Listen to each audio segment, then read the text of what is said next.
It's 2008 and I'm 7 years old. I'm walking into school wearing bright blue basketball shorts, my favorite t-shirt in my favorite color, yellow, sporting my favorite animal, a panda. My dirty old backpack hangs off one shoulder. My hair is, as usual, unbrushed with unruly bangs absolutely everywhere. Most of the girls my age are wearing flowy dresses. They whisper to their friends behind their perfectly braided, shiny hair. Their giggles sound the way sunlight feels on a brisk day, and their steps are lighter than the clouds overhead. In my mind, I'm what my peers consider the fat, ugly kid. Even though my parents let me wear what I want to school, they get short with me when I come home with my clothes stretched to the max, leaving a baggy collar and misshapen shirt from my continual tugging that creates just enough space between my body and shirt for me to pretend that my body isn't what it is. It's the space I need to exist and to breathe without being constantly reminded of a body that I'm ashamed of. My mom tells me that kids are cruel. This turns out to be one of the most important and true lessons she will ever teach me.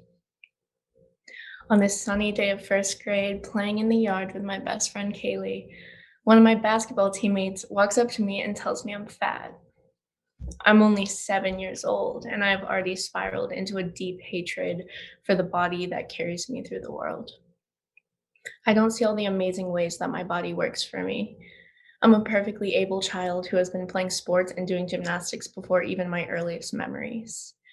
I'm sobered by the realization that I will never be liked if I'm not attractive to my peers. I have the doubtful pleasure of being a very early bloomer, as my parents lovingly called it. At 9 years old, my sprouting breasts create a lumpy appearance in my favorite clothes. I spend most of my day at school with my arms crossed over my chest, hiding the growing body I so disdain. In my wildest fantasies, I take a blade to my chest, my stomach, my thighs, all the places where I feel swollen compared to my petite friends. I don't want to exist. I want to shrink up and become too small for anyone to see. Along with the boobs came the acne, hips, and mood swings, and oh boy, were there mood swings. Sometimes the grown-ups in your life are too busy to realize that you're struggling. In the sixth grade, I start to drop my packed lunch behind the couch. My morning routine: wake up, change into the least revealing clothes possible, pick up my peanut butter and jelly sandwich from the tiny, fully packed fridge, drop it behind the couch in the dining room. Are you anorexic? My best friend asks. She's just learned the word from the internet. Of course, I say no, that I just don't like eating in school, that I'm not hungry, I'm too tired, I forgot my lunch. The excuses slip through my lips with the ease of something you are practicing as truth. Easier than bringing a bit of food to my lips. Easier than a conversation between friends. My mom tells me I have a womanly figure, which makes me want to rip my eardrums out. I don't know why the people in my life find it in any way acceptable to comment on my body. Every familial woman I see over the next years takes it upon themselves to talk about how I'm well endowed or more blessed than them. By the age of 14, I have bigger breasts, hip, thighs, etc. of any woman in my family, which, trust me, I did not see as a blessing. In high school, my exhaustion from attempting to look like my peers quickly turned into rage. I'm done with not eating. So the natural next step is to develop a habit of purging. Go to school, don't eat lunch, go to practice, arrive home at dinner time, and stuff myself until I feel sick. Use the nausea as a tool to help me force the food from my system. Eating disorders push their way into every aspect of your life, every thought you have throughout the day. I go from allowing lacrosse practice to be my escape and my joy to wondering how many calories it burned. When all you can focus on is your hunger, sometimes you just have to force yourself to sleep because anything is more productive than eating. I'm embarrassed to eat because I worry that people will think I'm a glutton. I don't want people seeing me work out because I'm afraid they'll find it laughable. More than anything, I don't want anyone to know I have an eating disorder. I don't even fully believe I had an eating disorder because I didn't look the part. I think that not being skinny means I'm not sick. I'm unable to participate in anything or appear in front of anyone without only thinking of my body. Dress shopping for my junior prom is one of the worst experiences of my life. Every dress is wrong. Actually, my body is wrong. My arms are fat. My stomach is fat. My boobs are obnoxiously large. My hips are fat, fat, fat. The word screams itself to me. I divert my eyes from the reflection I can't stand to bear. When my mom steps into the dressing room with me, I try really hard not to cry. I fail. My mom's wallet lost a lot of weight that day. She just wants to see me happy. But I think, what's the point in buying a pretty dress for a body that won't allow it to look good? On Instagram, all I see are double zero sized models with thigh gaps as wide as my head and stomachs that look like they have no organs inside. All these images repeat the judgment of that girl on my basketball team in first grade who called me fat. It begins to make sense that children are so unforgiving to those who do not look like them when all they see on TV and social media are narrow representations of what's considered acceptable. In 2016, when the latest Star Wars movie comes out, my dad, a super fan, insists we all go as a family.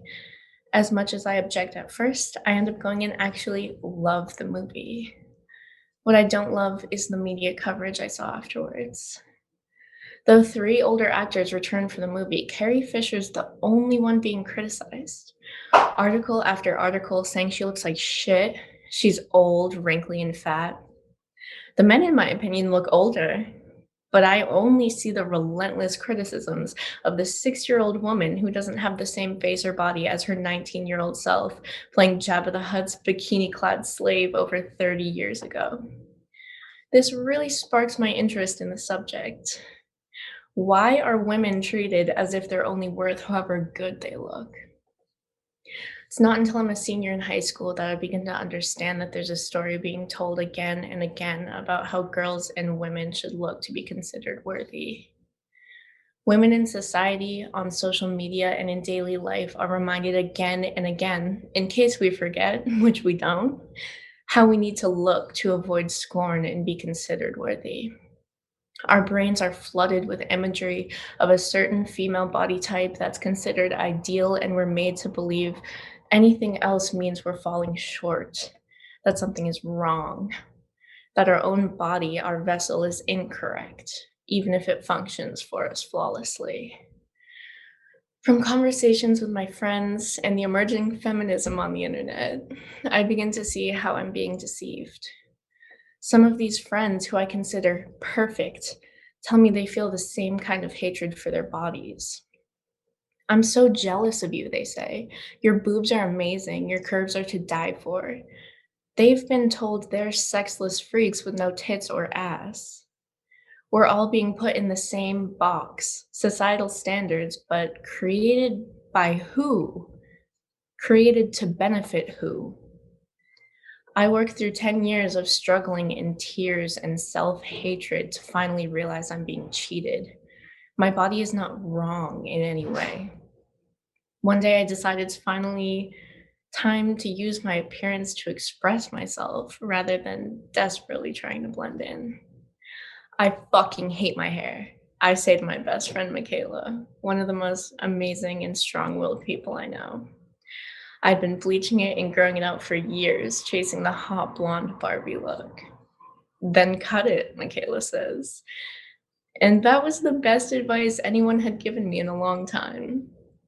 At Supercuts, I laugh with giddiness as the inches and inches of dead, bleached hair fall from my shoulders. I had never felt so free. I'm doing something entirely for myself. I want my hair gone, so I get rid of it. It feels like I'm misbehaving in the most fun way. I can't tell you how many people afterwards told me they preferred it long and blonde. And for the first time, I don't care. My hair is not there to please them. I almost laugh in their faces. I finally feel like me. And I think that 9-year-old me would have been really proud.